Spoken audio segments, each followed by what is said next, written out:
Pues el Levante para mí es todo, porque me lo dieron todo desde muy pequeñito, desde Alevina que llegué aquí. Llevo 6 años en este club y los valores que me ha dado el Levante pues, son increíbles. Sobre todo el trabajo, la humildad, esos son los valores que más se me han quedado. Y nada, agradecido al Levante sobre todo. Sí, me han escrito muchos compañeros míos de residencia, que al final he convivido con ellos muchos años.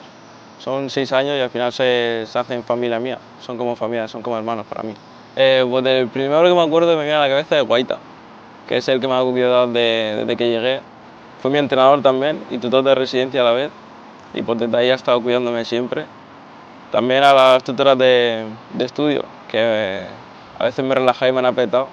Los momentos, pues cuando debuté aquí en el Ciutat me emocioné mucho, la verdad, no me esperaba debutar tan joven y tan temprano con el Levante.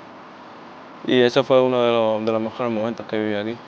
Y sobre todo gracias a las oportunidades que me da el Levante, al papel que tenía aquí, pues he tenido esta oportunidad y he decidido aprovecharla y es beneficiosa para las dos partes.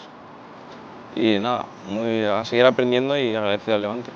Bueno, que soy un aficionado más, que estoy súper agradecido al Levante, que voy a seguirlo desde allá donde esté y ya está, macho Levante.